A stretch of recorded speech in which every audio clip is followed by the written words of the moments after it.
Capítulo 1. El pianista en silencio. Era la noche del 18 de mayo de 1935 y la mansión Duvivier, en la ribera del Loira, vibraba con la elegancia de un mundo que aún no se había rendido al paso del tiempo.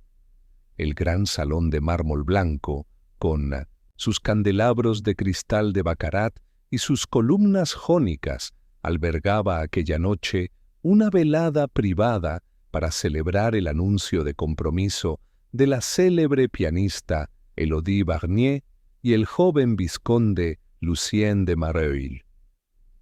Afuera, el río reflejaba el resplandor de las luces del salón como si la misma luna hubiera descendido para observar el evento.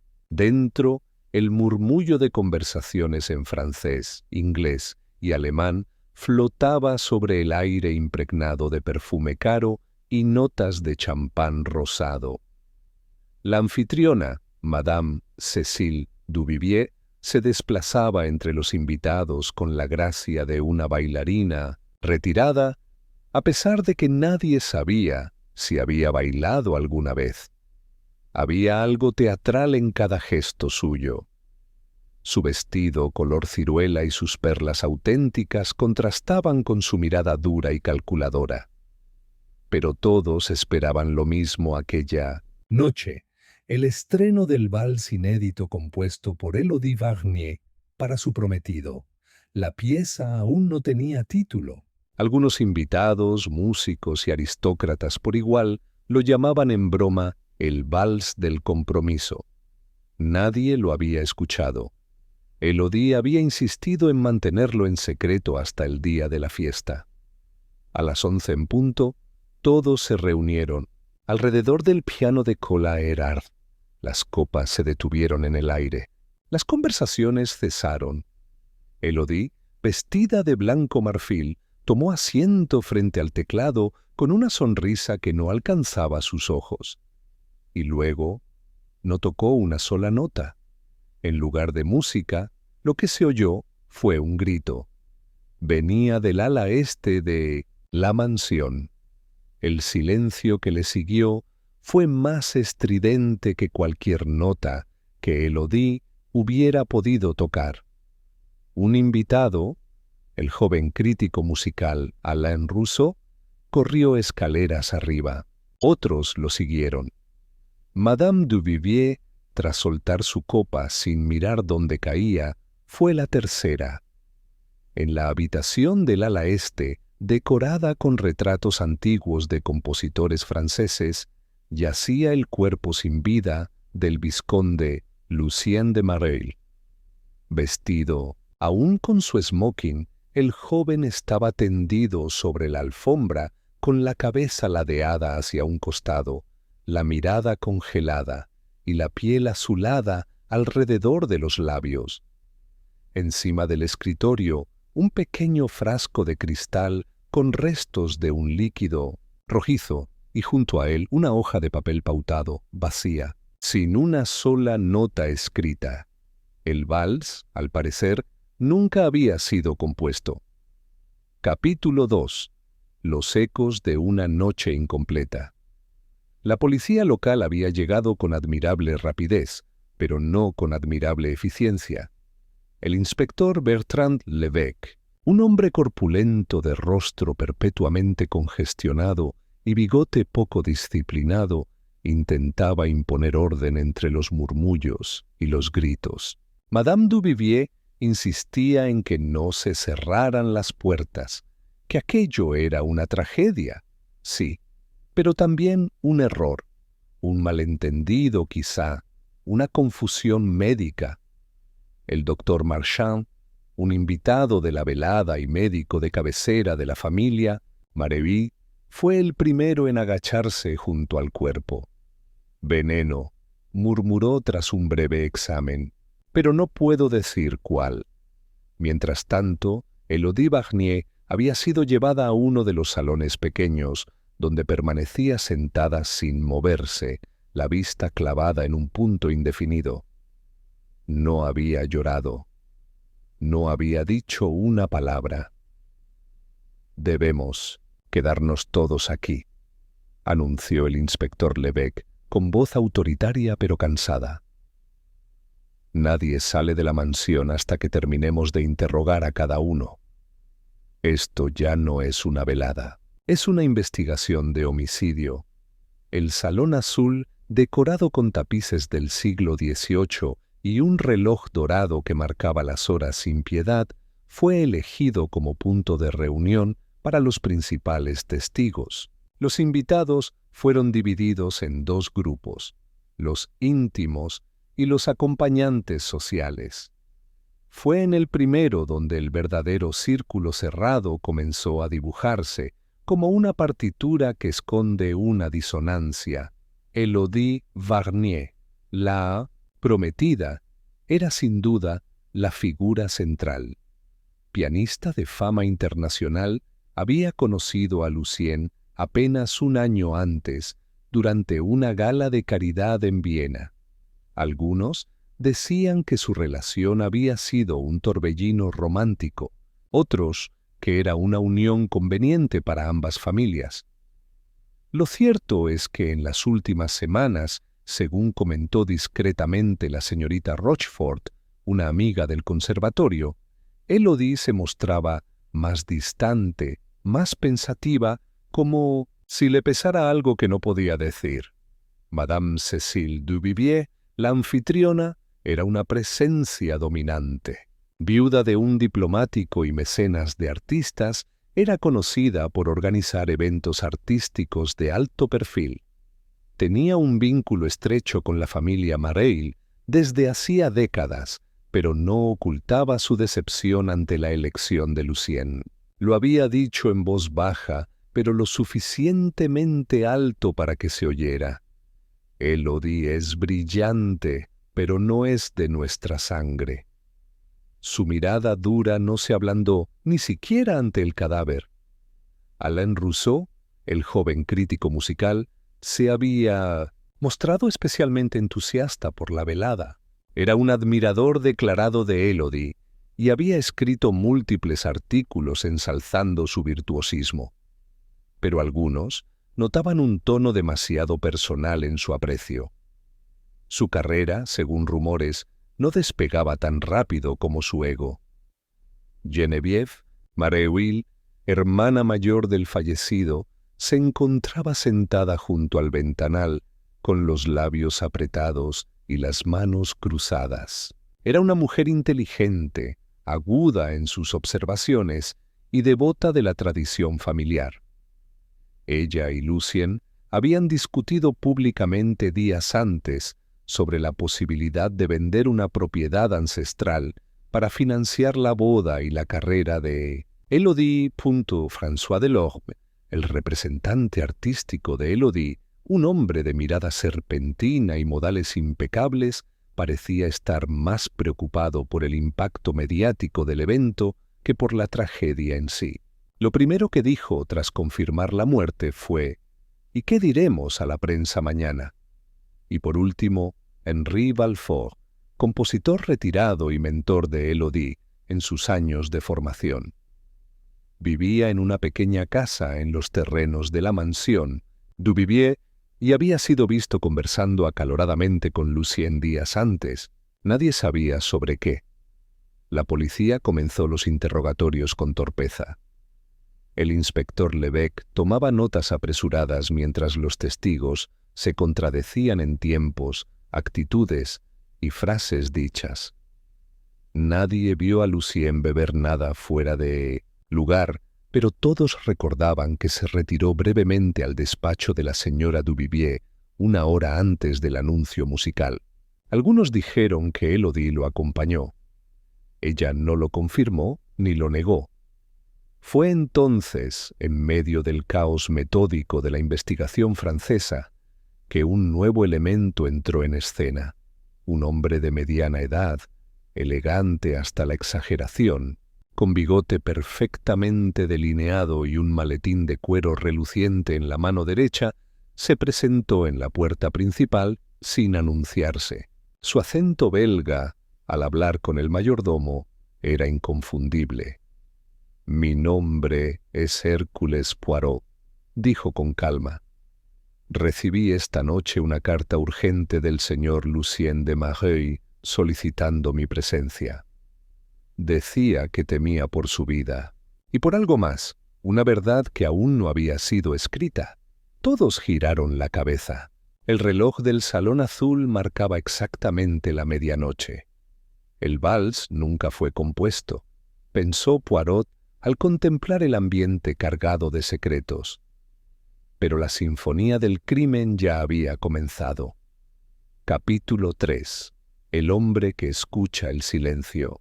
El inspector Levesque no ocultó su desdén. «Monsieur Poirot, ¿dice usted?», repitió, sin levantarse del sillón donde repasaba papeles desordenados. «Me temo que esta es una investigación oficial, no una novela de detectives». Poirot se inclinó con cortesía, como quien tolera la torpeza de un camarero que derrama el vino sobre un mantel caro.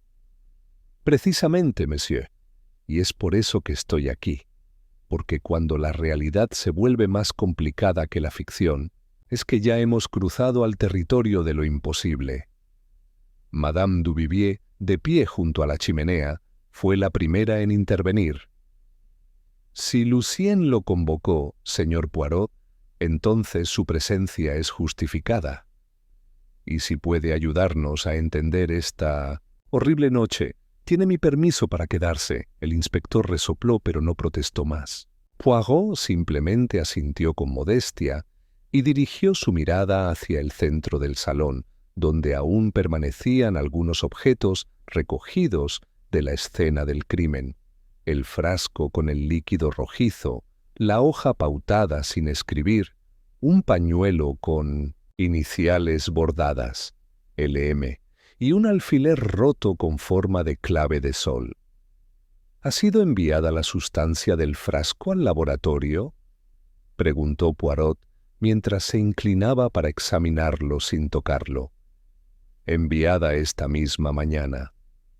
Probablemente se trate de una forma de digitalina», respondió el doctor Marchand, aún presente con expresión seria.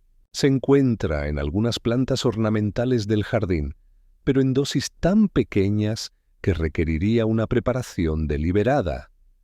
Poirot murmuró algo apenas audible y luego pidió ver la habitación donde Lucien había sido encontrado. Subieron en silencio por la escalera de mármol, escoltados por un ama de llaves que no dejaba de santiguarse cada pocos pasos. El despacho era una estancia sobria, con estanterías altas llenas de libros de historia francesa, una lámpara de aceite en el rincón y un piano vertical cerrado contra la pared. No había signos de lucha. Solo el cuerpo, ya retirado, había dejado un contorno oscuro sobre la alfombra. El aire aún olía a perfume de sándalo y cera de muebles. Poirot se detuvo en medio de la habitación y entrecerró los ojos. Sacó su pañuelo inmaculado y limpió cuidadosamente una partitura abierta en el atril del piano, aunque ésta no parecía haber sido tocada en semanas. Luego miró el reloj de péndulo en la pared. Estaba detenido a las 22:41. «¿Estaba funcionando anoche?», preguntó. «Sí, monsieur», respondió el ama de llaves. «Lo doy cuerda cada día a las 9». Poirot hizo una breve anotación en su libreta de bolsillo. Luego se inclinó para observar un leve rasguño en el borde inferior del escritorio. «Alguien movió esta silla con prisa», dijo en voz baja. «Mire aquí, Hastings». Pero Hastings no estaba. Poirot suspiró. «Ah, el viejo hábito», musitó con una sonrisa nostálgica. Mientras los demás revisaban sin orden, Poirot se limitó a observar. En una esquina, un jarrón con flores marchitas. En otra, una bandeja con una copa de vino casi vacía. Y, lo más extraño de todo, una pequeña caja de música abierta, pero sin mecanismo alguno en su interior. Volvieron al salón azul donde los sospechosos esperaban, algunos con incomodidad, otros con una frialdad que llamaba la atención. Poirot caminó entre ellos como quien examina una galería de retratos. Su mirada se detuvo en Élodie Barnier, que seguía sin emitir palabra. Al ver su rostro marmóreo, dijo con voz suave: «Mademoiselle, ¿es posible que lo que no se compuso con música se haya dicho con silencio?» Élodie no respondió, pero sus ojos se posaron por un instante en Madame Duvivier, como si una nota apenas perceptible se hubiera tocado entre ambas. Poirot continuó sin mencionar el gesto. En lugar de interrogar directamente, decidió cambiar la dirección de la conversación. ¿Esta mansión tiene habitaciones insonorizadas? La pregunta sorprendió a todos. Solo el cuarto de ensayo, al fondo del ala sur, dijo François Delorme, frunciendo el ceño. Es donde Élodie practica. Las paredes están reforzadas con corcho. Poirot se detuvo. Su bigote vibró levemente, como si lo hubiese rozado una brisa de revelación. Entonces quizás, mes amis, la clave de esta sinfonía no está en lo que se dijo o se tocó, sino en lo que no pudo oírse. Esa noche, Poirot pidió quedarse en la mansión. Insistió en que no se moviera nada. Ni el piano, ni los objetos, ni siquiera los asientos en el salón. Solicitó una taza de chocolate caliente, un reloj de arena y papel en blanco. En su habitación escribió nombres, conexiones, tiempos, y luego los tachó uno por uno. Al amanecer solo quedaba un nombre sin tachar. Pero aún no era el momento de revelar. No, el vals sin componer seguía resonando en la mente de Poirot como un eco lejano. Y en ese eco había mentiras. Capítulo 4. Entrevistas bajo la lupa. A las 9 en punto de la mañana, Hércules Poirot bajó al salón azul con la puntualidad de un reloj suizo. Su traje gris claro no tenía una sola arruga, su bigote estaba perfectamente recortado, y sus zapatos relucían como si hubieran sido pulidos por un joyero. En una mesita de té colocó con precisión una libreta, una pluma estilográfica y una caja de bombones belgas. El inspector Lebec, aún más pálido que la noche anterior, lo observaba con expresión de fatiga y un leve resentimiento mal disimulado. «No tenemos tiempo para rituales, Poirot», dijo sin rodeos. «Necesitamos respuestas». «Ah, pero los rituales, monsieur, son precisamente lo que nos lleva a la verdad. Cada persona repite sus gestos sin saber que en ellos se delatan». El primer entrevistado fue François Delorme, el representante artístico de Élodie. Se presentó con una sonrisa tensa y gafas oscuras, a pesar de la luz tenue del salón. «Señor Delorme», empezó Poirot con tono amable, «anoche usted fue de los primeros en sugerir que esto se manejara con discreción ante la prensa. ¿Por qué esa urgencia?» «Es simple, monsieur. Élodie es una figura pública. Un escándalo de este tamaño podría arruinar su carrera. No es cuestión de ego, es protección». Poirot ladeó la cabeza. «¿Y Lucien? ¿No merece también su memoria ser protegida?» Delorme cruzó las piernas con cierta incomodidad. Lucien era impulsivo. Hacía cosas sin pensar, como invitar a periodistas a una fiesta privada o escribir cartas a detectives famosos. Poirot no reaccionó de inmediato. Se limitó a observar sus uñas perfectamente arregladas. «¿Sabía usted que Lucien me escribió?» Delorme se encogió de hombros, demasiado rápido. Rumores. Solo rumores. Lucien hablaba demasiado cuando bebía. Poirot anotó algo y agradeció su tiempo. Delorme salió con prisa. La siguiente fue Geneviève Mareuil, la hermana del fallecido. Se sentó con una dignidad rígida, los labios apretados y la mirada fría. «No haré el teatro de los lloriqueos», anunció sin preámbulos. «Mi hermano está muerto. Pero su juicio, Monsieur Poirot, murió mucho antes». Poirot alzó una ceja. «¿A qué se refiere, madame?» «A Élodie Barnier». Lucien estaba hechizado, ciego. Quería vender una parte de la finca Mareuil para financiar una gira internacional con ella. Una locura. ¿Y usted se oponía? Por supuesto. No por el dinero, sino por el nombre. ¿Sabe usted lo que es proteger un apellido? Sí, respondió Poirot suavemente. Pero también sé lo que significa vivir bajo su sombra. Hubo un silencio breve. Poirot aprovechó para cambiar de dirección. ¿Dónde estaba usted entre las 10 y las 11 anoche? En la biblioteca con el señor Balfort, revisando un viejo manuscrito. Él puede confirmarlo. Poirot asintió. ¿Y oyó usted algo inusual? Solo el silencio. Un silencio que se volvió insoportablemente ruidoso cuando Élodie se sentó frente al piano y no tocó. Alain Rousseau, el joven crítico, fue el siguiente. Llevaba ojeras profundas y olía vagamente a coñac.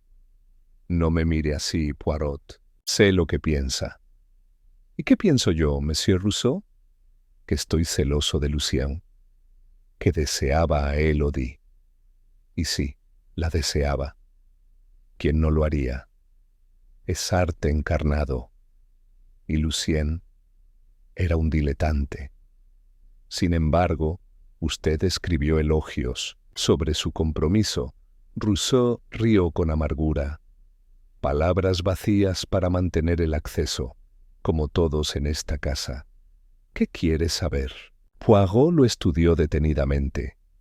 Quiero saber por qué anoche fue el primero en correr hacia el ala este. El joven vaciló. Porque escuché un ruido metálico. Algo que cayó. Pensé que alguien había tropezado. Pero cuando llegué, ya era tarde. ¿Vio a alguien cerca del despacho? Solo al mayordomo, unos pasos detrás de mí, y Madame Duvivier, que llegó poco después. Poirot agradeció y lo dejó marchar. Pero su mirada permaneció fija en la puerta varios segundos después de que Rousseau se hubiera ido. Poirot hizo llamar a Madame Duvivier. Ella entró sin anunciarse, como si el salón fuera suyo. Lo era. Supongo que ya ha deducido que todos aquí tienen secretos, Monsieur Poirot. Incluso usted. Oh, madame, respondió él con una sonrisa cortés. Mis secretos son aburridísimos, pero los de esta casa tocan notas peligrosas. ¿Insinúa que uno de mis invitados es un asesino? Yo no insinúo, madame. Yo escucho. Y lo que escuché anoche fue un vals sin música, un silencio cuidadosamente ejecutado. Ella lo observó sin pestañear. Lucien se metía en lugares donde no debía. Esa es toda la verdad que necesita. Poirot entrelazó los dedos. ¿Y qué hay de Élodie? La amo como si fuera mi hija, pero últimamente había cambiado. Dormía poco, componía nada y hablaba aún menos. ¿Cree usted que temía algo? Madame Duvivier dudó. Su máscara se agrietó por un instante.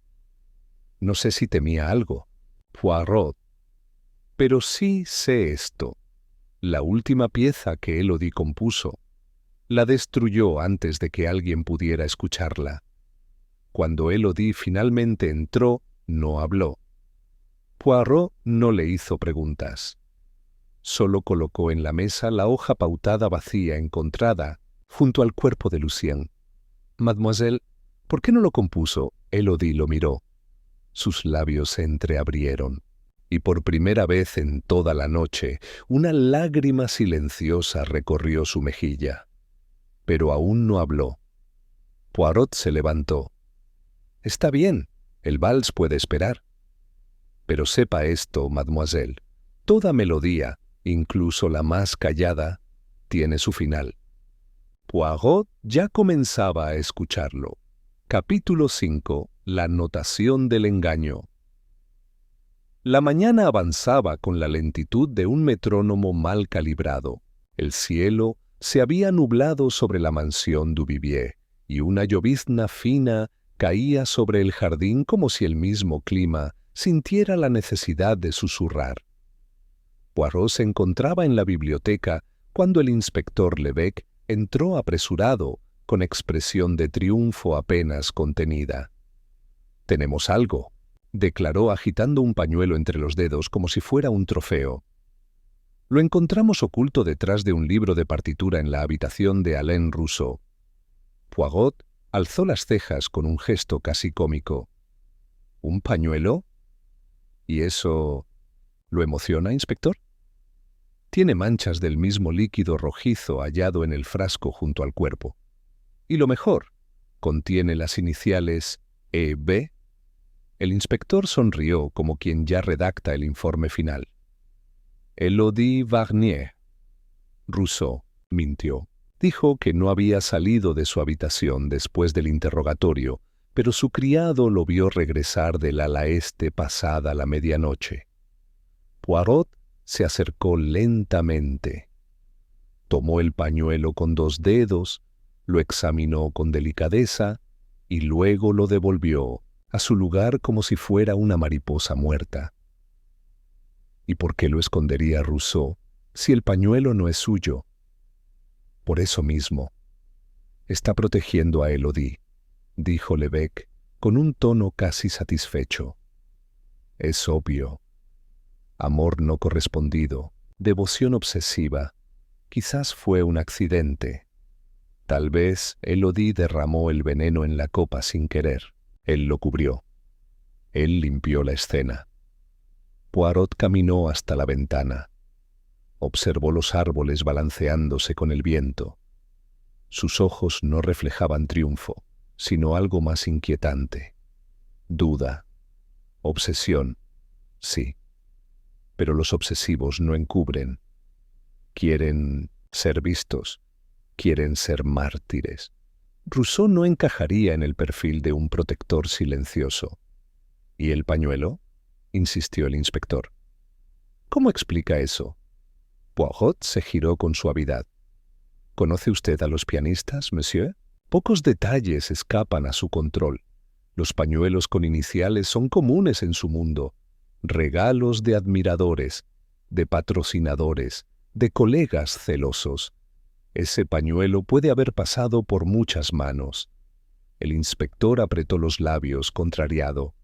Aún así, lo interrogaré de nuevo, formalmente. Formalmente, Alain Rousseau fue escoltado al Salón Azul. Esta vez no sonreía. Estaba pálido, sudoroso, y su mirada oscilaba de Poirot al inspector como la de un ratón en una trampa. «Lo encontré en el suelo, junto al piano», dijo de inmediato, antes de que se le hiciera pregunta alguna. «El pañuelo. Pensé que era de Élodie. Lo tomé. No sé por qué. Tal vez por desesperación. No sabía que tenía veneno. ¿Por qué no lo entregó inmediatamente?», preguntó Lebec con dureza. «Porque no me hubieran creído. Ustedes ya me miraban como si fuera un intruso, como un oportunista. Pensé que si lo escondía, nadie más se vería afectado». Poirot se acercó. Habló con una voz más baja, más íntima. Monsieur Rousseau, ¿usted ama a Élodie? El joven no respondió. Sus ojos se llenaron de lágrimas contenidas. Asintió con un gesto casi imperceptible. Entonces sabrá que el amor no puede construirse sobre la mentira, y la verdad, por más dolorosa que sea, es la única armonía que perdura. A pesar de sus palabras, el inspector se sentía convencido. Dio la orden de restringir los movimientos de Rousseau dentro de la mansión. Lo trató como un culpable potencial.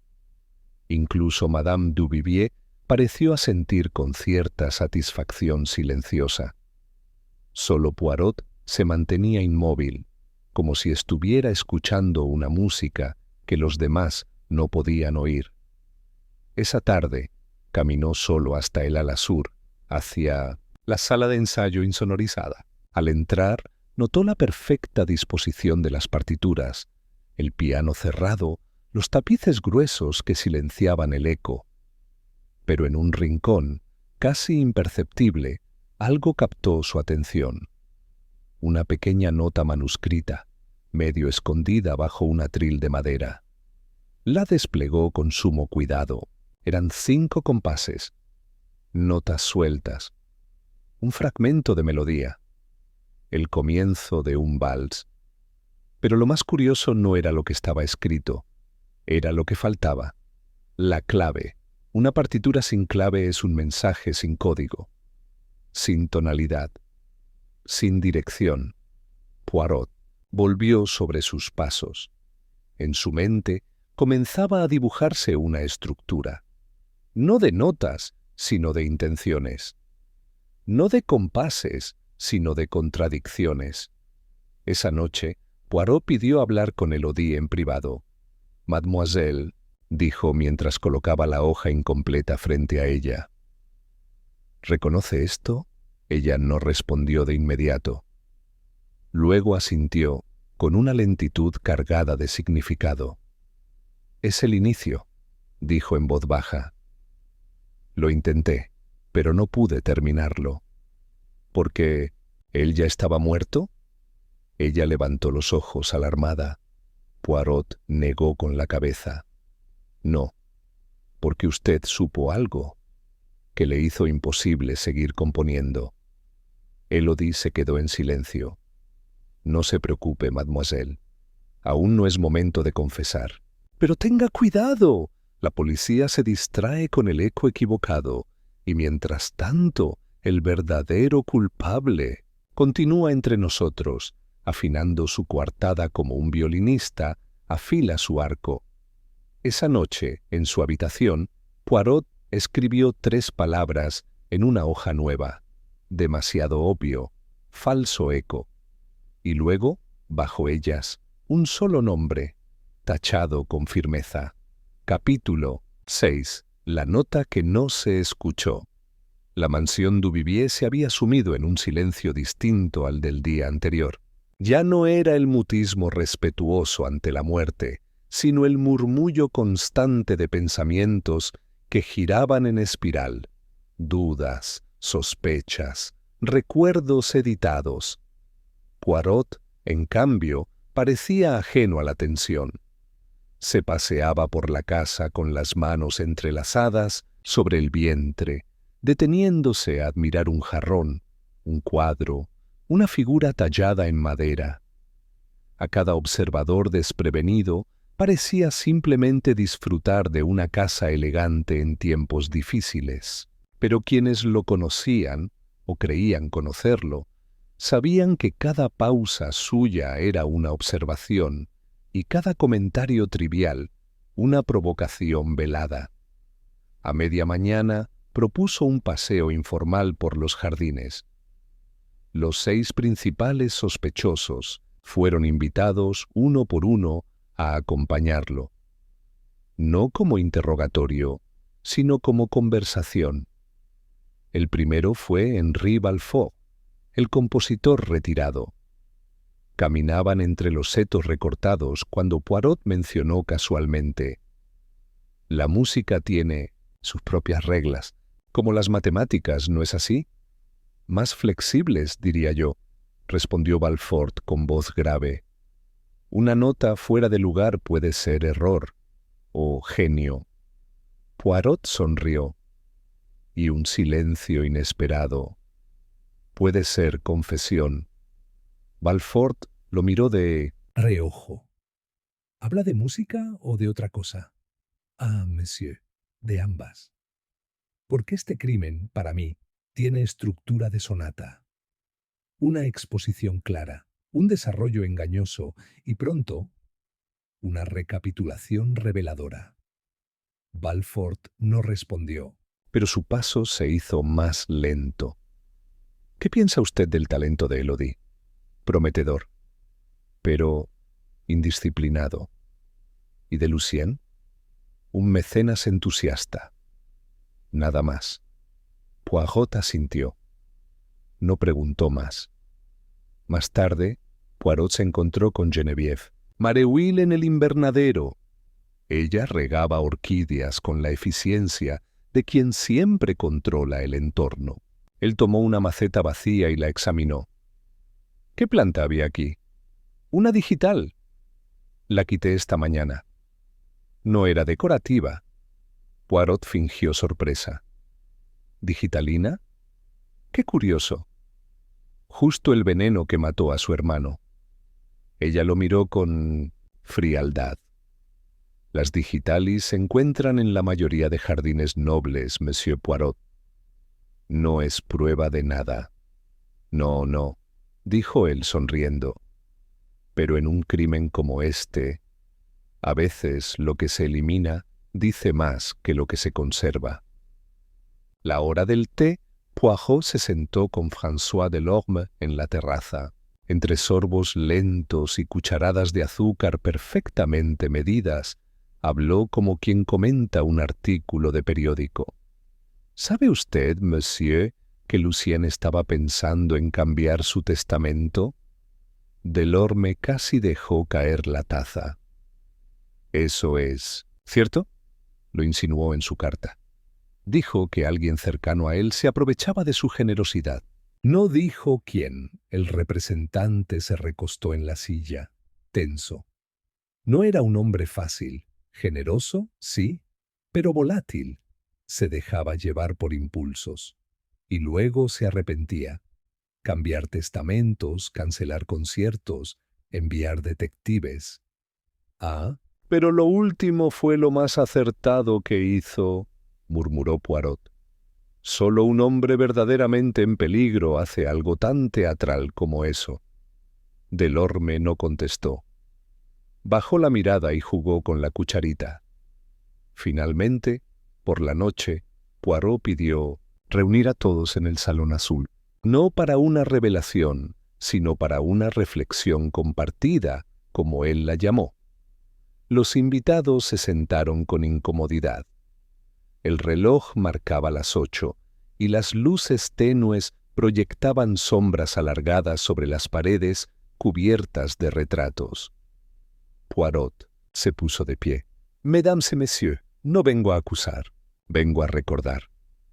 A veces la memoria es la única testigo confiable. Se dirigió a Élodie. Mademoiselle, ¿recuerda usted qué dijo Lucien justo antes de dejarla la noche del crimen? Élodie dudó. Luego respondió en voz baja.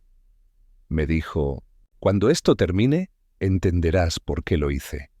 Un murmullo recorrió el salón. Poirot caminó despacio hasta la chimenea. Se detuvo ante el alfiler con forma de clave de sol que había sido hallado junto al cuerpo. Este objeto, dijo, era un regalo de Élodie, pero fue encontrado roto. ¿Accidente?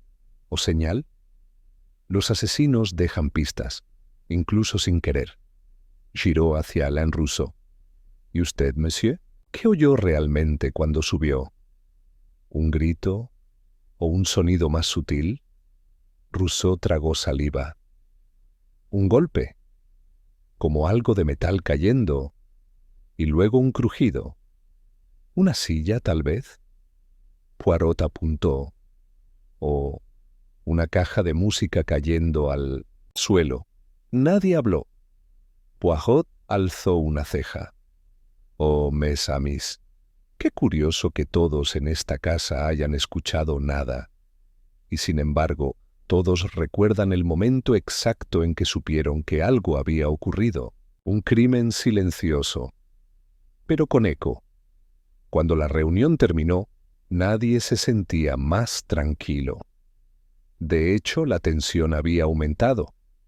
Todos sentían que Poirot sabía algo, pero no sabían qué.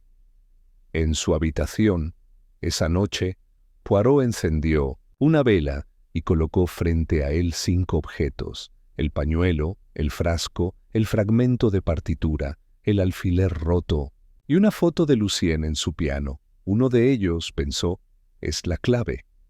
Pero la clave no es una cosa, es una reacción. Y mañana esa reacción llegará. Capítulo 7. La confesión del fantasma. El amanecer llegó envuelto en una niebla espesa. Desde su ventana, Poirot contemplaba el jardín como si esperara ver surgir entre las sombras alguna silueta del pasado. La mansión Duvivier, con toda su pompa decadente, parecía flotar sobre un mundo detenido, suspendido entre una muerte ya cometida y una verdad aún no dicha. A las 7:30, un grito quebró la calma.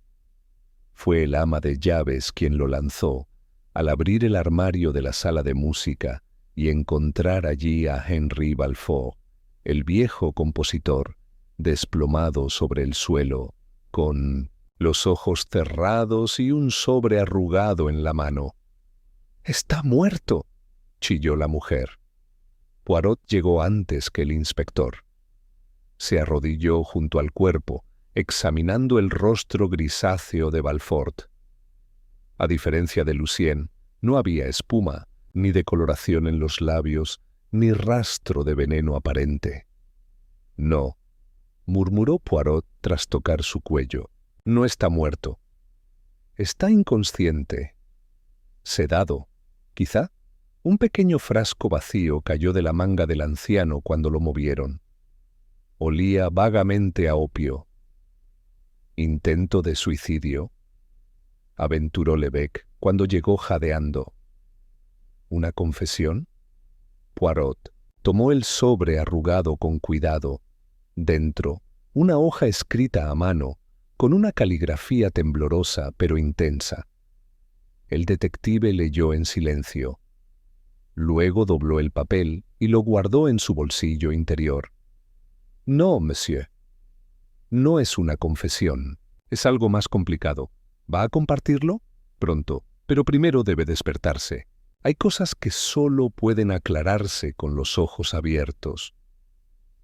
Horas después, Balfour fue llevado a una habitación contigua, vigilado por una enfermera y el doctor Marchand. Seguía inconsciente, pero estable. Mientras tanto, Poirot reunió a los sospechosos en la biblioteca. Ya nadie se resistía a sus reuniones. La intriga se había vuelto demasiado espesa como para ignorarla. «Señoras, señores», comenzó Poirot, «algo nuevo ha ocurrido. El señor Balfour fue encontrado inconsciente, con una nota que, de ser interpretada a la ligera, podría parecer una confesión». Miró directamente a Élodie. «Pero no lo es, ¿verdad, mademoiselle?». Élodie se estremeció. «¿Qué decía la nota?», preguntó Geneviève Mareuil, impaciente. Poirot ladeó la cabeza. Una frase, principalmente. «Perdón por la última mentira que le enseñé a tocar». Un silencio pesado cayó sobre el grupo. François Delorme fue el primero en hablar. «¿Qué significa eso?». Poirot no respondió de inmediato. Caminó lentamente hacia el escritorio de roble y apoyó las manos sobre la superficie pulida. Significa que Balfour enseñó a Élodie una pieza, o parte de una pieza, que no era suya. que no era auténtica, que ocultaba un mensaje. Y ese mensaje, tal vez, fue lo que empujó a Lucien a actuar, o lo que provocó su muerte. «¡Pero eso no tiene sentido!», exclamó Rousseau. «¿Qué pieza?». Poirot giró hacia él. El fragmento encontrado en la sala de ensayo. Una melodía incompleta, sin clave, sin tiempo. Una composición que esconde un código. La clave no es musical, es mental. Balfour, al parecer, enseñó a Élodie esa melodía sin revelarle su origen verdadero o su propósito. Delorme cruzó los brazos. ¿Y qué propósito puede tener un fragmento de música? Poirot sonrió, aunque sin humor. Un propósito muy específico, monsieur. Transmitir algo sin decirlo. Una confesión codificada, un mensaje cifrado o una amenaza disfrazada de arte. Geneviève se incorporó, claramente incómoda. ¿Está usted insinuando que Henri Balfour escribió ese mensaje y que eso causó la muerte de mi hermano? Poirot no respondió de inmediato. Sacó del bolsillo su cuaderno y pasó las hojas. Lucien escribió en su carta a mí. No sé si ella lo sabe, pero la melodía que ensaya es también una trampa. Y cuando lo descubra, será demasiado tarde. El salón entero quedó mudo. Ella musitó. Élodie, ¿yo? Sí, mademoiselle. Lucien pensaba que usted estaba siendo utilizada, manipulada a través de la música. Lo que no sabía es si usted era consciente, y por tanto, si debía protegerla o temerle.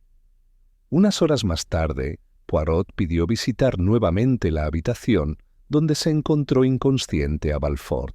Revisó el interior del armario, las partituras amontonadas, y encontró un estuche de terciopelo azul.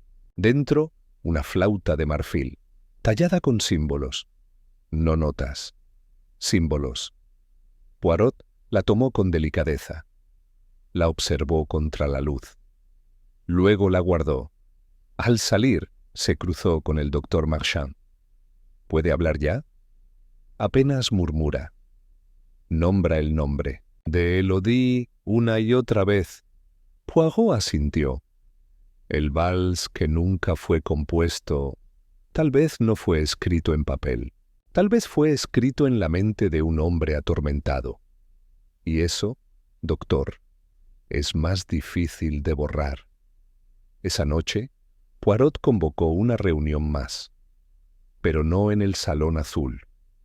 Esta vez, en la sala de ensayo insonorizada.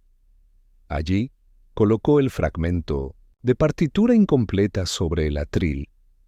«Mademoiselle Élodie», dijo con solemnidad, «necesito que lo toque, tal como lo recuerda, sin añadir, sin interpretar, solo lo que aprendió».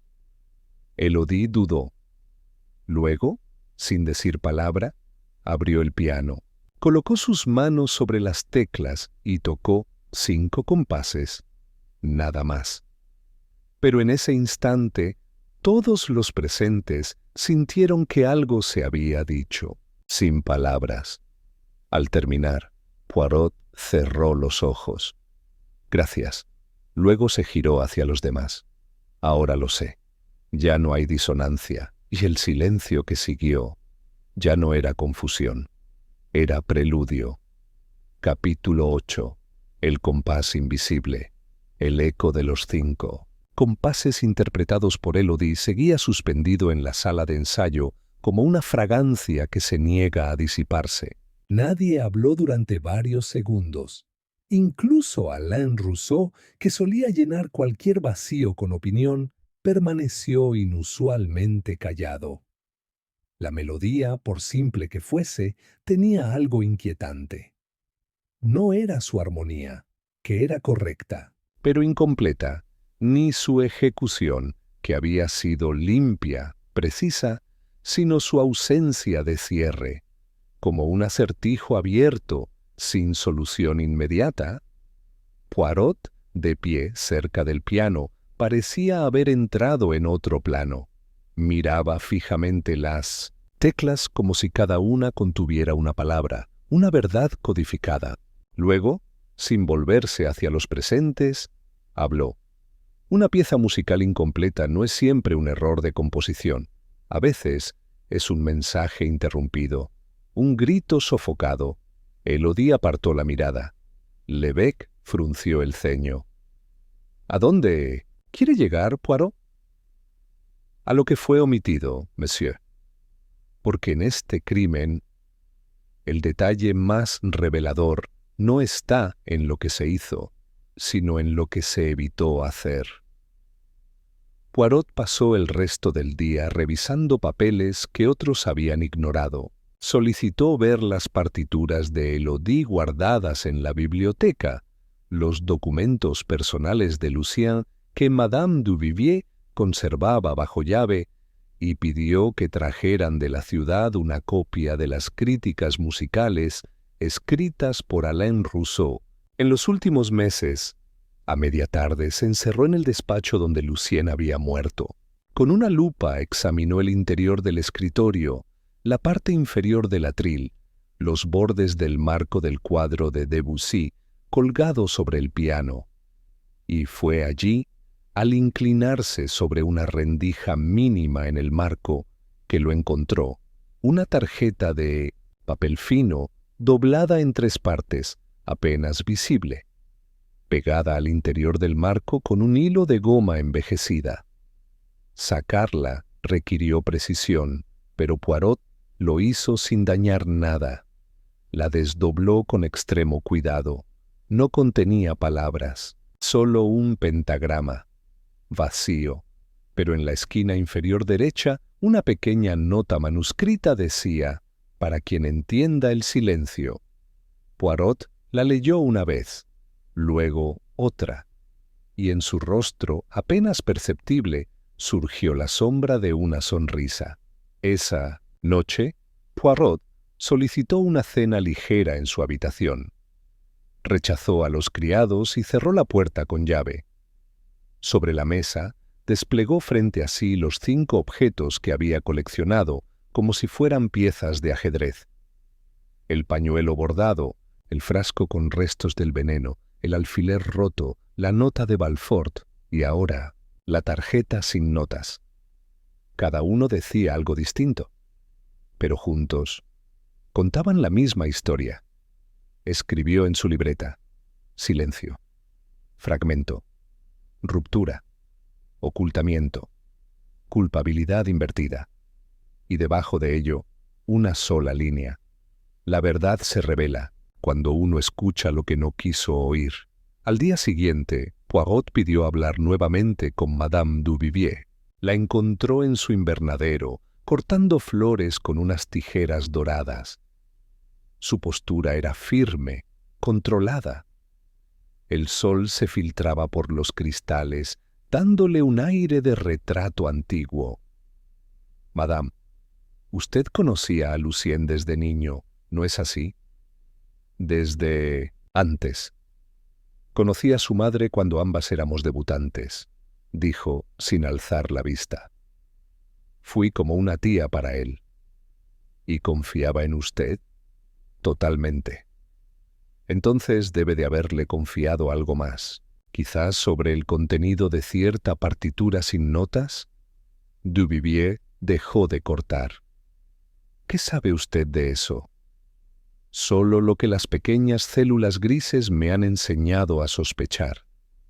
Que Lucien temía algo, no a una persona concreta, sino a una revelación, y que decidió ocultarla, donde solo alguien tan obsesivo con los detalles como él mismo podría hallarla».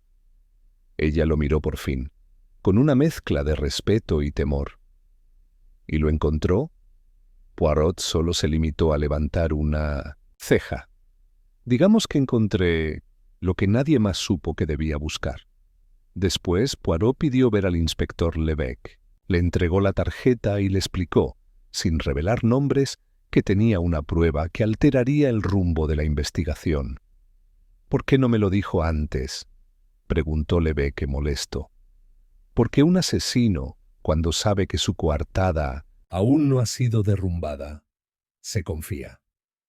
Y es en ese momento, monsieur, cuando comete su último error».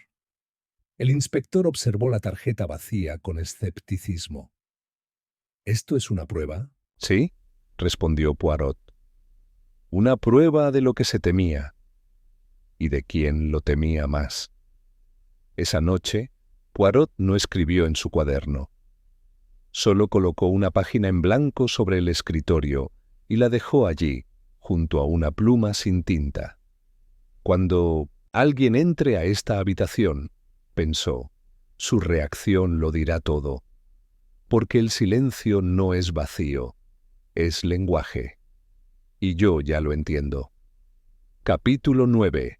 Los acordes del engaño. A las 8 en punto de la noche, una vez más, todos fueron convocados al Salón Azul. El ambiente, sin embargo, había cambiado. Ya no se trataba de una simple reunión. El aire estaba cargado de premonición, como si cada invitado llevara en la garganta una pregunta que no se atrevía a formular.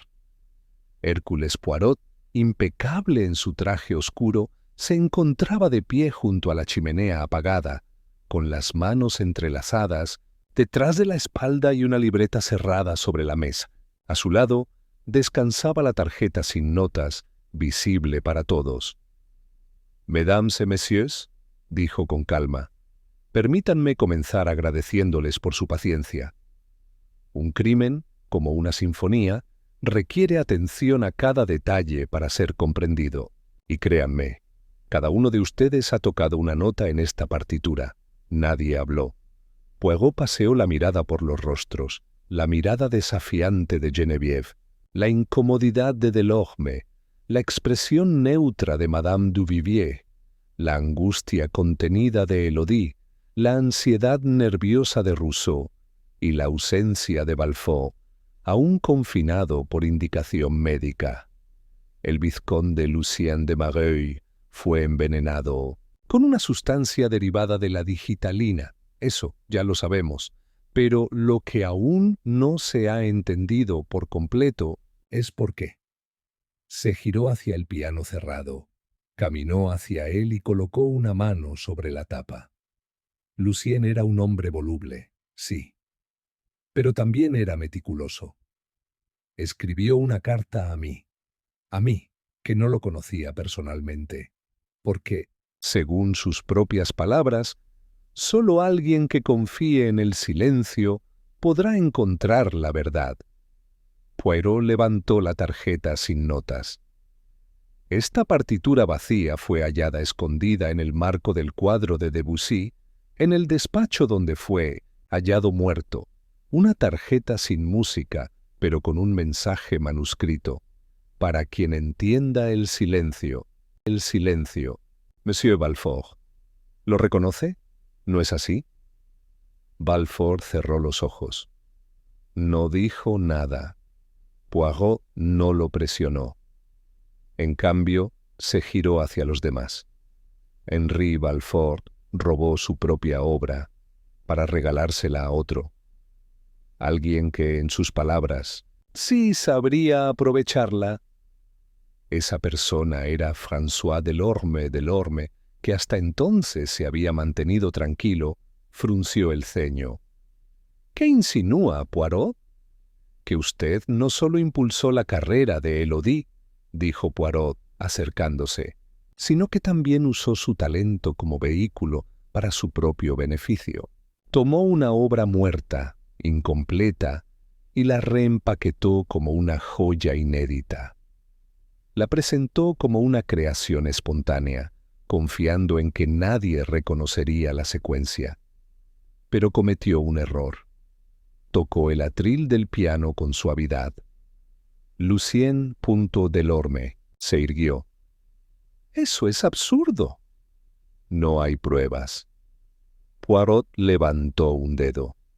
«Ah, pero las hay». Lucien le escribió a alguien. a mí, porque descubrió la traición. Sabía que la melodía que usted le pedía a Élodie que estrenara como obra original ya tenía dueño, y cuando confrontó a Balfort lo supo todo. Pero antes de denunciar, quiso proteger a Élodie. Sospechaba que ella no sabía nada, que era inocente. Poirot se acercó más. Entonces, ¿por qué lo mató, Monsieur Delorme? La sala quedó helada. Delorme se levantó lentamente. ¿Por qué me señala a mí y no a Balfort? Porque Balfort fue la fuente. Pero usted fue el ejecutor. Fue usted quien organizó la velada, quien eligió el momento de presentar la obra, quien tuvo acceso al despacho de Lucien después de la cena, mientras todos estaban ocupados esperando la interpretación. Y, lo más importante, fue usted quien tenía algo que perder. Poirot alzó el frasco de veneno, digitalina derivada de una planta en el invernadero, mezclada en un licor exclusivo que solo usted y Lucien compartieron, una botella de coñac reservada para la celebración final, una copa que nadie más bebió. Delorme abrió la boca para protestar, pero Poirot lo interrumpió. Usted creyó que podía desviar la culpa hacia Rousseau. Plantó el pañuelo en su habitación. Sabía de su obsesión con Élodie. Era una coartada perfecta, un romántico impulsivo, desesperado, encubridor, clásico. Rousseau se levantó. ¿Qué? ¿Qué está diciendo?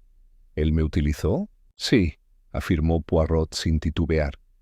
Porque Rousseau era predecible, Balfort, débil, Duvivier, protectora, Geneviève, orgullosa, y Élodie, pura, se volvió hacia ella. Mademoiselle, su intuición fue precisa. Su música reveló lo que las palabras no podían. Lucien intentó advertirle, no con notas, sino con silencios, con fragmentos inconclusos, con mensajes que solo usted podía interpretar. Delorme, pálido, avanzó un paso. ¿Y qué espera? ¿Una confesión? No tiene pruebas legales. Poirot lo miró, imperturbable.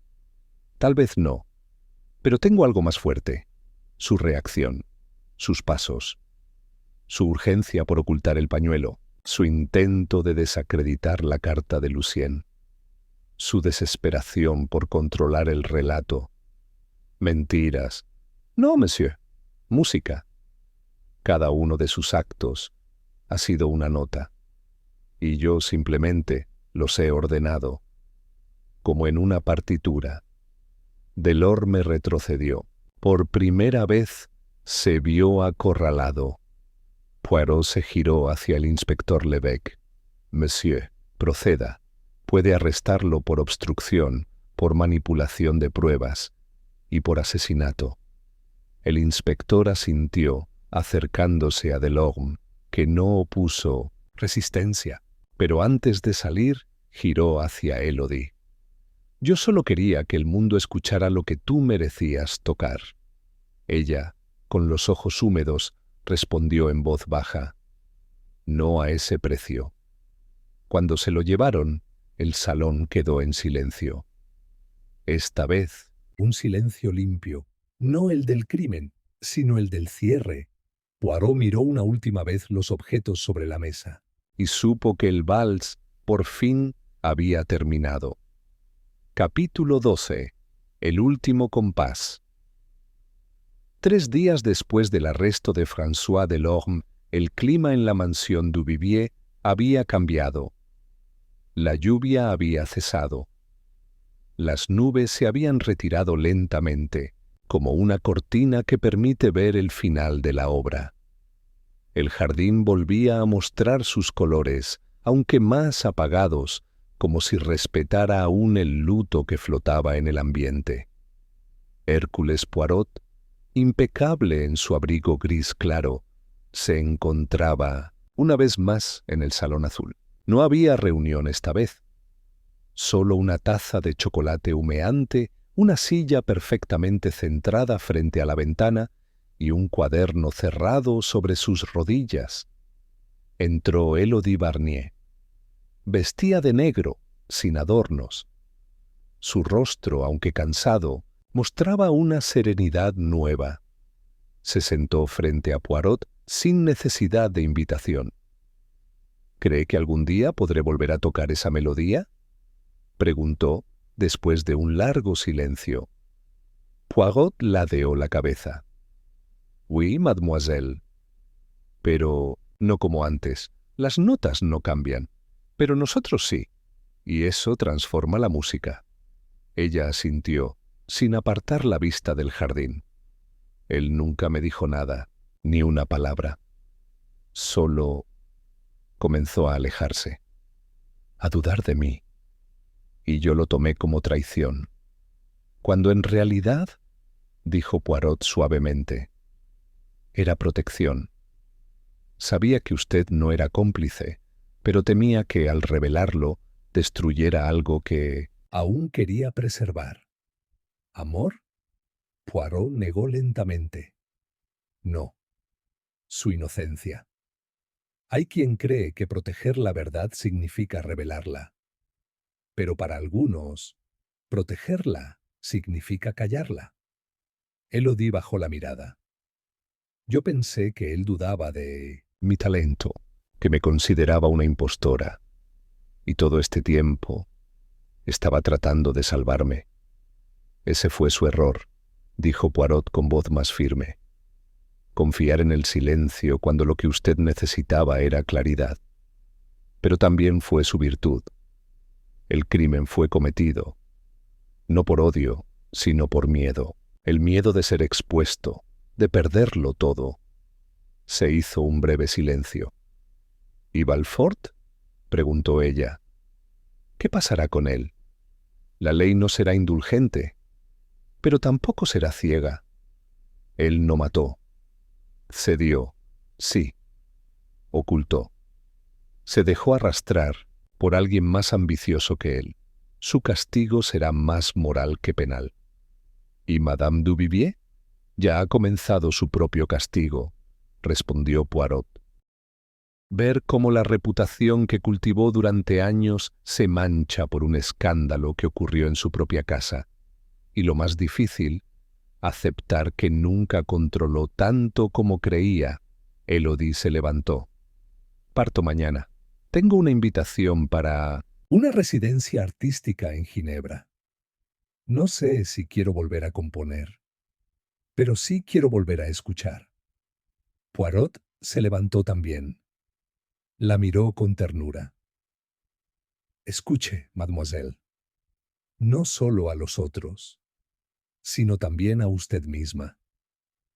En eso consiste el verdadero arte.